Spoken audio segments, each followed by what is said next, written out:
सुप्रभात साथियों, मैं कुंदन कुमार स्वागत करता हूँ डीसी यानी डेली करंट अफेयर्स एनालिसिस के इस शानदार सेशन में।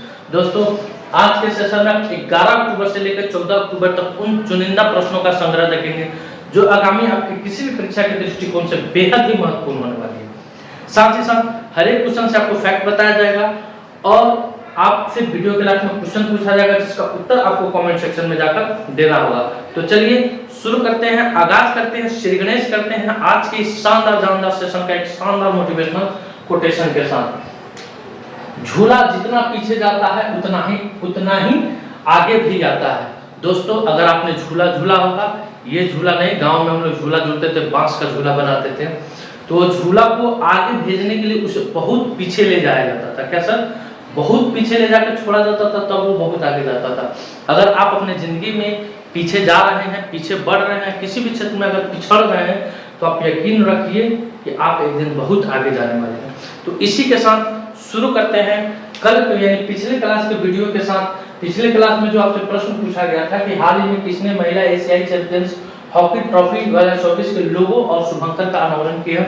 तो दोस्तों, बिहार के मुख्यमंत्री नीतीश कुमार, चूंकि ये जो नवंबर में होने वाला है महिला एशियाई चैंपियंस हॉकी ट्रॉफी टीम, ये नालंदा खेल परिसर में होने वाला, नालंदा खेल विश्वविद्यालय में होने वाला है। इसके लोगो और शुभंकर का अनावरण बिहार के तत्कालीन मुख्यमंत्री नीतीश कुमार जी के द्वारा किया गया। अब आते हैं अगले क्वेश्चन पर। अगला क्वेश्चन है दोस्तों, आज का सेशन का पहला क्वेश्चन है आपके सामने, अंतर्राष्ट्रीय आपदा न्यूनीकरण दिवस कब मनाया जाता है? अंतर्राष्ट्रीय आपदा न्यूनीकरण दिवस कब मनाया जाता है? तो आपदा दोस्तों दो प्रकार की होती है, एक प्राकृतिक आपदा होती है, एक मानव निर्मित आपदा होती है। मानव निर्मित आपदा दोस्तों रासायनिक अभिक्रिया के प्रयोग से जो घटनाएं घटित होती है वो आपदा हुई, चाहे बम फेंक दिए, चाहे गोलीबारी की, ये सब मानव निर्मित आपदा हुई। और प्राकृतिक आपदा सुनामी हुआ, भूकंप हुआ, बाढ़ हुआ या अन्य प्रकार के जो भी बवंडर चलते हैं, ये सब क्या होगा? सुनामी आपदा होगा। तो आपदा में जो हमारे पुलिसकर्मी, जो आपदा कर्मी जो बचाव में लगे रहते हैं, उनके सम्मान में हर एक साल दोस्तों हम लोग 13 अक्टूबर को, कब? 13 अक्टूबर को अंतर्राष्ट्रीय आपदा न्यूनीकरण दिवस के रूप में मनाते हैं। इसकी शुरुआत 1989 में, कब दोस्तों? इसकी शुरुआत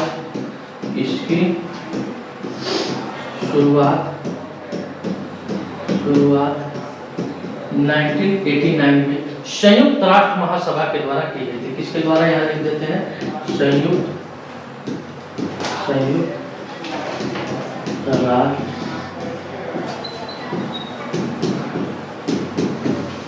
महासभा के द्वारा। इसकी शुरुआत संयुक्त राष्ट्र महासभा के द्वारा सर्वप्रथम की गई थी। कब से इसको मनाते हैं? तो 13 अक्टूबर से मनाते हैं। अब आते हैं अगले क्वेश्चन पर, और अगला क्वेश्चन आपकी स्क्रीन पर है, हाल ही में अंतर्राष्ट्रीय बालिका दिवस कब मनाया गया है? हाल ही में दोस्तों अंतर्राष्ट्रीय बालिका दिवस कब मनाया गया है? तो एक तो महिला दिवस होता है, बालिका दिवस होता है, और एक अंतर्राष्ट्रीय बालिका दिवस होता है। यानी बालिकाओं के सम्मान में लड़कियों की सुरक्षा को मद्देनजर रखते हुए हर एक साल दोस्तों 11 अक्टूबर को, कब दोस्तों? 11 अक्टूबर को हम लोग अंतर्राष्ट्रीय बालिका दिवस के रूप में क्या करते हैं? सेलिब्रेट करते हैं दोस्तों। अब आते हैं अगले क्वेश्चन पर। अगला क्वेश्चन आपकी स्क्रीन पे है, देश का पहला राज्य कौन बना है जहां निःशुल्क HPV टीका लगाया जाएगा या ब्रेस्ट कैंसर के बचाव के लिए? तो दोस्तों जो HPV वैक्सीन है, क्या दोस्तों? HPV वैक्सीन है, ये भारत में, बिहार में, देश भर में, यानी भारत में पहला ऐसा राज्य बिहार बना है जहां ये टीका 8 से लेके 13 वर्ष की लड़कियों को लगाया जाता है। क्योंकि आए दिनों महिलाओं में, लड़कियों में जो ब्रेस्ट कैंसर आ रहा है दोस्तों, या दोस्तों जो स्तन कैंसर या ब्रेस्ट कैंसर उसको कहिए, उसमें काफी बढ़ोतरी हो रही है। पूरे भारत में लगभग 40,000 महिलाएं हर एक साल ब्रेस्ट कैंसर के शिकार से उनकी मृत्यु हो रही है दोस्तों। तो इसके बचाव के लिए बिहार सरकार ने HPV टीका, कौन टीका दोस्तों? HPV टीका, ये जो आपके स्क्रीन पर दिख रहा है HPV वैक्सीन, इसको क्या किया है? पूरे राज्य में इसके लिए जागरूकता अभियान करके इसका वैक्सीन लगाने की प्रक्रिया को शुरू किया। इसमें बिहार सरकार को 150 करोड़ रुपए का बजट आने वाला है। 150 करोड़ का बजट आने वाला है। हालांकि इसकी शुरुआत अभी बिहार के कुछ जिलों से हुई है, धीरे धीरे इसको बिहार के संपूर्ण जिलों में क्या कर दिया जाएगा, लागू कर दिया जाएगा। अब आते हैं अगले क्वेश्चन पर। अगला क्वेश्चन आपके स्क्रीन पे है कि महात्मा गांधी लीडरशिप अवार्ड से बिहार के पश्चिमी चंपारण जिले के डॉक्टर ज्वाला प्रसाद को किस विश्वविद्यालय में सम्मानित किया गया है? तो दोस्तों ये जो आपको तस्वीर में नजर आ रहे हैं ये शख्स दोस्तों, तो ये बिहार के लाल हैं, बिहार के पश्चिमी चंपारण जिला के लाल हैं दोस्तों। कौन दोस्तों हैं? डॉक्टर ज्वाला प्रसाद। कौन है? डॉक्टर ज्वाला प्रसाद। इन्हें दोस्तों ऑक्सफोर्ड यूनिवर्सिटी के द्वारा, किसके द्वारा? ऑक्सफोर्ड यूनिवर्सिटी के द्वारा महात्मा गांधी लीडरशिप अवार्ड से इनको क्या किया गया है? इस साल सम्मानित किया गया है दोस्तों। अब बढ़ते हैं अगले क्वेश्चन की तरफ। अगला क्वेश्चन आपकी स्क्रीन पे है,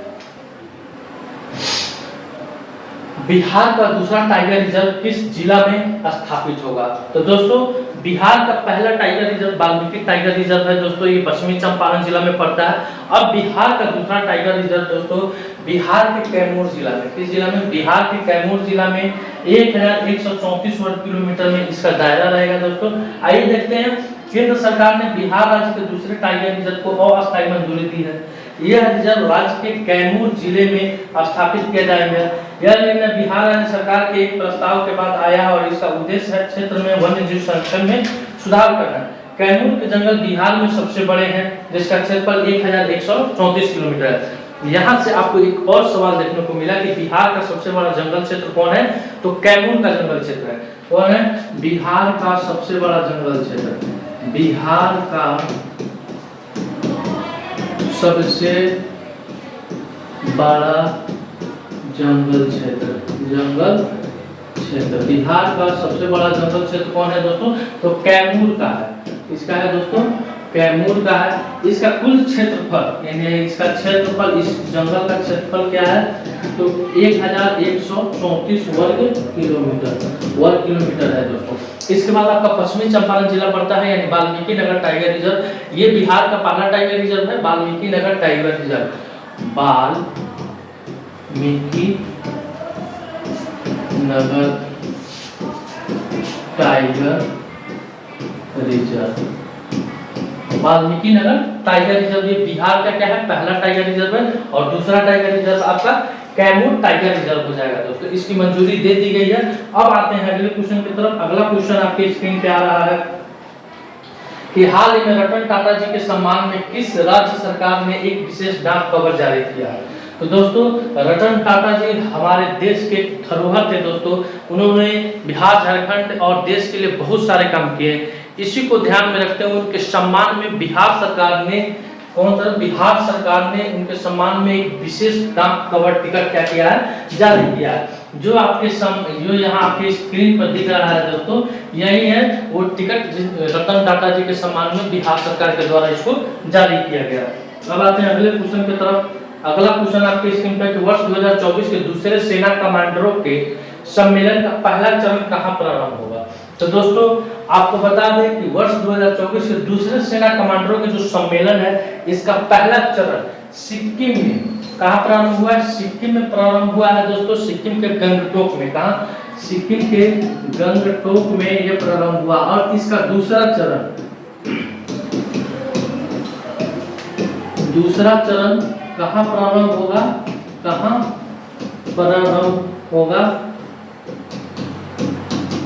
इसका दूसरा चरण दोस्तों कहाँ प्रारंभ होने वाला है? तो 28 से 29 अक्टूबर। कहाँ पर से? 28 से 29 अक्टूबर, 28 से 29 अक्टूबर दिल्ली में। कहाँ दोस्तों? नई दिल्ली में इसका दूसरा चरण क्या होने वाला है? प्रारंभ होने वाला है। अब आते हैं अगले क्वेश्चन की तरफ। अगला क्वेश्चन आपकी स्क्रीन पे है दोस्तों कि किस देश की लेखिका है दोस्तों? ये हांगकांग, जिन्हें साहित्य में 2024 का नोबेल पुरस्कार मिला है। तो दोस्तों दक्षिण कोरिया की लेखिका है, कौन है? हांगकांग। और उनके गहन काव्यात्मक गद्य के लिए साहित्य 2024 का नोबेल पुरस्कार उन्हें दिया गया है, जो ऐतिहासिक आघातों को संबोधित करता और मानव जीवन की नाजुकता को उजागर करता है। इनके इस उपन्यास के लिए इन्हें 2024 का क्या दिया गया है दोस्तों? नोबेल प्राइज दिया गया है। अब आते हैं अगले क्वेश्चन पर। अगला क्वेश्चन आपकी स्क्रीन पे है दोस्तों। हाल ही में प्रधानमंत्री मोदी कहा देखिएगा दोस्तों, लाम, ये नाम है दोस्तों, लाम रामायण का प्रदर्शन देखा है। यानी आप यहाँ रामायण को रामायण के नाम से जानते हैं, किसी अन्य देश में इसे किस नाम से जाना जा रहा है दोस्तों, तो लाम। तो ये लाओस में अभी भारत के प्रधानमंत्री नरेंद्र मोदी लाओस के आधिकारिक दौरे पे गए हैं, तो वहां उन्होंने लाम रामायण का प्रदर्शन क्या किया है, देखा है दोस्तों। अब आते हैं अगले क्वेश्चन की तरफ। अगला क्वेश्चन आपकी स्क्रीन पे है कि हाल ही में नाबार्ड के सर्वेक्षण के अनुसार ग्रामीण परिवारों की मासिक आय कितना प्रतिशत अधिक बढ़ा। तो दोस्तों नाबार्ड जो कि ग्रामीण परिवेशों के लिए काम करते हैं, ग्रामीण के उत्थान के लिए काम करते हैं, इन्होंने एक सर्वेक्षण किया और उस सर्वेक्षण में इन्होंने पाया है कि जो ग्रामीण परिवारों की जो मासिक आय है दोस्तों, वो 57% अधिक बढ़ा है। कितना अधिक बढ़ा है, 57% अधिक बढ़ा है। एक डाटा के माध्यम से यहाँ समझते हैं। पहला पॉइंट कह रहा है कि ग्रामीण परिवारों की औसत मासिक आय 2016 से 17 तक कितना थी दोस्तों, तो 8059 है। कितना है, 8059 है, जो 2021 से 22 से बढ़कर 12,698 हो गया। कितना हो गया, 12,698 हो गया, जो 57% क्या हो गया है, अधिक बढ़ गया। इस अवधि के दौरान मासिक आय व्यय भी उल्लेखनीय रूप से बढ़कर 6,600 से 11,200 अधिक हो गया। जाहिर सी बात है, जब आपकी आमदनी बढ़ेगी दोस्तों, तो आपका व्यय भी बढ़ेगा। यानी आप जिस अनुपात में कमाते हैं उस अनुपात में आपका क्या होगा, व्यय भी बढ़ेगा। इसके औसत घरेलू बचत लगभग 9,100 से बढ़कर 13,200 से भी अधिक हो गई है। पेंशन कवरेज में भी सुधार हुआ, जो लगभग 19% से बढ़कर 23.5% परिवारों तक पहुंच गया है। यानी जो वृद्धा पेंशन मिलता है, विधवा पेंशन मिलता है, उन पेंशन में भी क्या हो गया, सुधार हो गया। पहले ये डाटा कितना हुआ करता था, 19% हुआ करता था, अब ये डाटा बढ़कर कितना हो गया है, तो 23.5% हो गया। ये नाबार्ड ने घोषणा किया है दोस्तों। कितना, ऑप्शन नंबर क्या हो जाएगा, ऑप्शन नंबर 1 इसका करेक्ट उत्तर हो जाएगा। अब आते हैं अगले क्वेश्चन की तरफ। अगला क्वेश्चन आपकी स्क्रीन पे है कि हाल ही में प्रधानमंत्री मोदी ने कहा भारतीय कौशल संस्थान IIS का उद्घाटन किया है। यहाँ किया है होगा दोस्तों, या किए हैं, ठीक है। तो प्रधानमंत्री मोदी ने दोस्तों अभी भारतीय कौशल संस्थान IIS का उद्घाटन महाराष्ट्र में किए हैं। कहाँ, महाराष्ट्र के मुंबई में किए हैं दोस्तों इसका उद्घाटन। यह दोस्तों कौशल से संबंधित है, कौशल के विकास से संबंधित है। आप एक बात ध्यान में रखते हुएगा, जिस राज्य में चुनाव शुरू हो जाता है दोस्तों, या चुनाव होने वाला रहता है, उस राज्य में खास तौर पर राजनेताओं के, बड़े बड़े राजनेताओं का भंडारा चलता है दोस्तों। जैसे हमारे यहाँ दुर्गा पूजा में भंडारा चलता है, उसी तरह से वहाँ विकास का भी क्या होता है, भंडारा चलता है।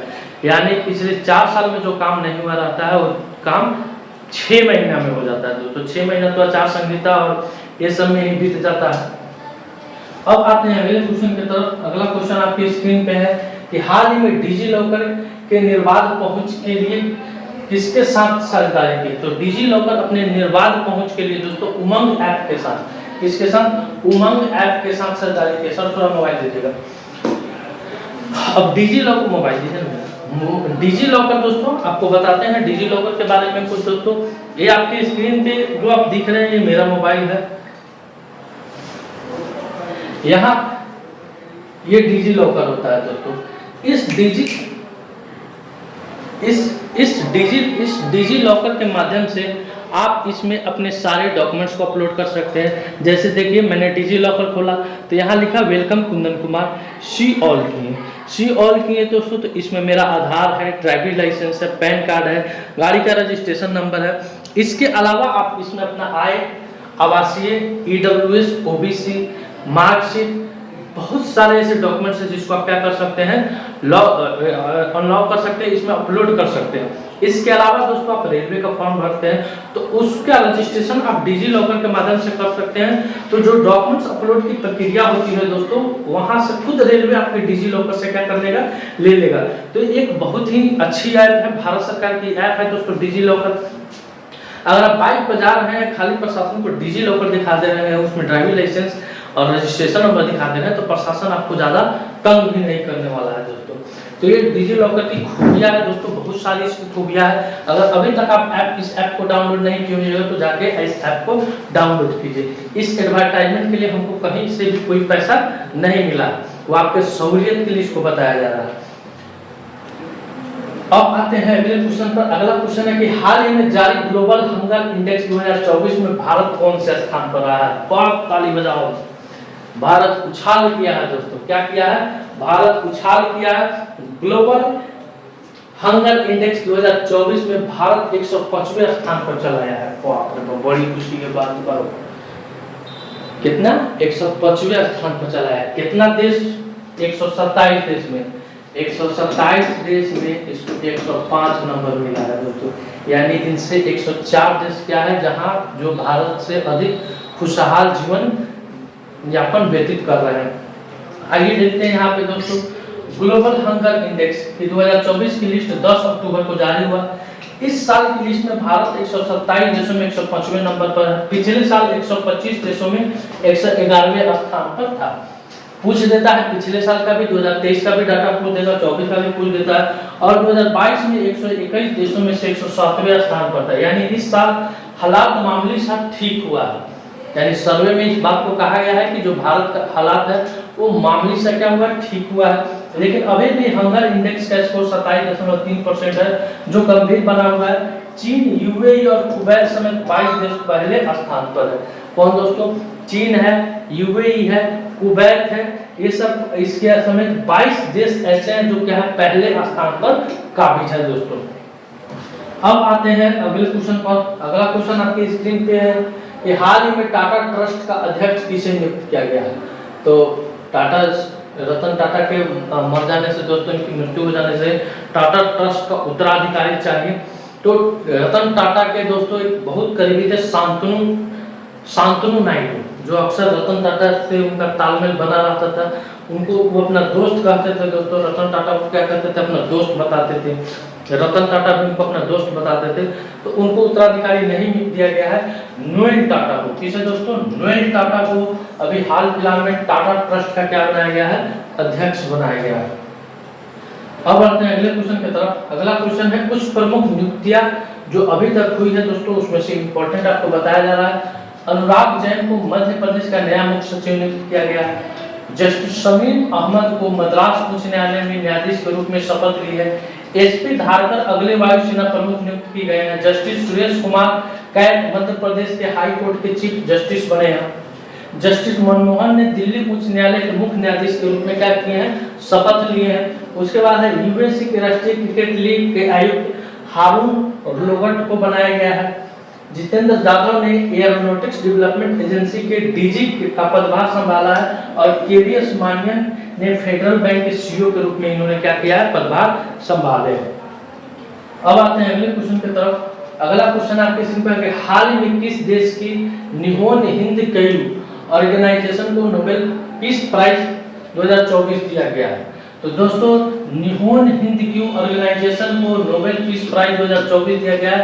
ये जापान की है और इन्होंने लगातार परमाणु बम के रोकथाम पर, किस पर दोस्तों? परमाणु बम के रोकथाम पर काम किए।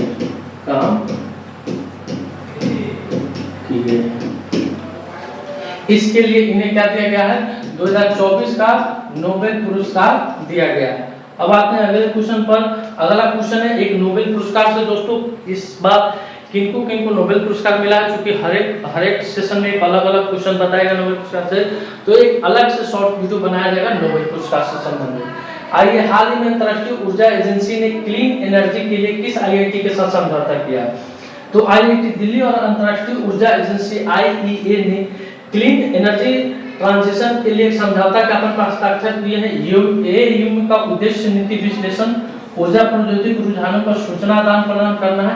अंतर्राष्ट्रीय ऊर्जा एजेंसी एक पेरिस स्थित स्वायत्त अंतर सरकारी संगठन है। इसकी स्थापना कब हुई थी? 1974 में हुई थी। इस क्वेश्चन का उत्तर हो जाएगा आईआईटी दिल्ली हो जाएगा। अब आपके पेज पर अगला आ रहा है दोस्तों आईआईटी के बारे में कुछ महत्वपूर्ण फैक्ट्स आ रहा है दोस्तों। तो भारत के बाहर अबू धाबी में आईआईटी दिल्ली के नए कैंपस का उद्घाटन हुआ।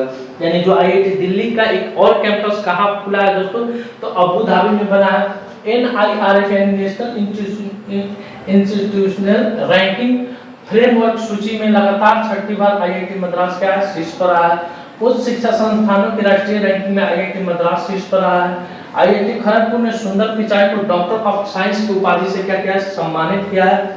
और आईआईटी दिल्ली ने 4 वर्षीय स्नातक कोर्स बीटेक इन डिजाइन शुरू करने की घोषणा की है। उसके बाद आईआईटी मद्रास को भारत को वैश्विक शतरंज महाशक्ति बनाने की योजना का नामकरण किया है। और आईआईटी गुवाहाटी के शोधकर्ताओं ने Africa swine fever virus protein की क्या की है, खोज की है। ये अब तक की आईआईटी से आपको महत्वपूर्ण जितने भी महत्वपूर्ण क्वेश्चन थे उसको यहाँ पे डाला गया है दोस्तों। इसका आप स्क्रीनशॉट लीजिए, बहुत फायदेमंद आपके लिए होने वाला है। हाल ही में किस देश के दिग्गज टेनिस खिलाड़ी राफेल नडाल ने संन्यास की घोषणा की है? तो दोस्तों स्पेन के हैं राफेल नडाल, दिग्गज टेनिस खिलाड़ी है दोस्तों। इन्होंने भी हाल फिलहाल में क्या किया है, संन्यास की घोषणा की है दोस्तों। अब आते हैं अगले क्वेश्चन पर।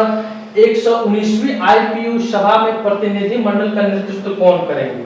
तो दोस्तों ओम बिरला 11 से 17 अक्टूबर तक जिनेवा में 149वीं अंतर संसदीय संघ यानी आईपीयू में भारत की तरफ से क्या करने वाले हैं, प्रतिनिधित्व करने वाले हैं। इस क्वेश्चन का उत्तर हो जाएगा ऑप्शन नंबर 1 यानी ओम बिरला हो जाएगा दोस्तों। आईपीयू में 180 सदस्य संसद हैं जिसमें भारत, चीन जैसे बड़े देशों और काबो वर्डे और पलाव जैसे छोटे देश भी क्या है इसमें दोस्तों शामिल है। यानी इसमें कुल कितने देश हैं, कुल 180 देश हैं, कुल 180 देश है दोस्तों। अब आते हैं अगले क्वेश्चन पर और अगला है आज का सवाल दोस्तों कि हालिया घोषणा के अनुसार बिहार के किस जिले में कर्मचारी राज्य बीमा निगम अस्पताल का निर्माण किया जाएगा? तो इस क्वेश्चन का उत्तर आपको कमेंट सेक्शन में देना है और इसके बारे में जो डीपली जानकारी होगी वो भी बताना है। अब चलते हैं फटाफट रिवीजन में, यानी पिछले वीडियो में जो आपको क्लास हुआ था दोस्तों उसका एक झलक में रिवीजन करते हैं। क्या है, विश्व डाक दिवस कब मनाया जाता है? तो 9 अक्टूबर को मनाया जाता है दोस्तों। बिहार में कहां अवस्थित किलकारी बाल भवन के बच्चों के आर्सेनिक फिल्टर प्रोजेक्ट को देश भर में प्रथम पुरस्कार से सम्मानित किया गया है? तो पटना हो जाएगा इसका आंसर। टिक लगा दिया जाता है सभी आंसर पर ताकि आपको खटाखट रिवीजन हो जाए।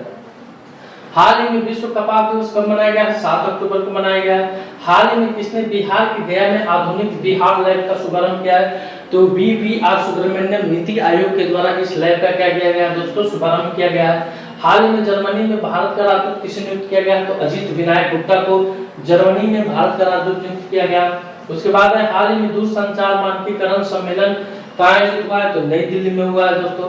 उसके बाद है दोस्तों विश्व पिकल बॉल चैंपियनशिप श्रृंखला की मेजबानी कौन सा देश करेगा? तो अपना देश भारत करने वाला है। ये भारत इसकी पहली बार मेजबानी करेगा। इस प्रतियोगिता का आयोजन महाराष्ट्र यानी मुंबई में होने वाली है। हाल ही में किस देश में रुपे कार्ड से भुगतान की शुरुआत की है? तो मालदीव की है।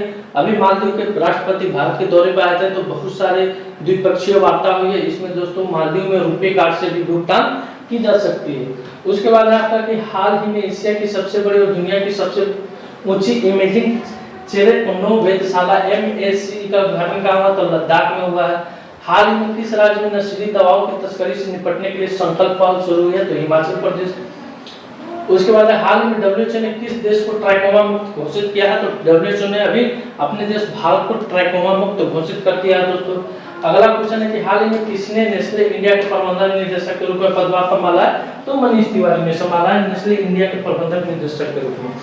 तो दोस्तों आज का जो ये मेरा सेशन है यही समाप्त हुआ। अगर ये वीडियो आपको अच्छा लगे वीडियो को लाइक कीजिएगा, शेयर कीजिएगा, चैनल पर नया है तो चैनल को सब्सक्राइब कीजिएगा। मिलते हैं आपसे अगले वीडियो में, तब तक के लिए धन्यवाद। अपना ख्याल रखिएगा। भारत माता की जय।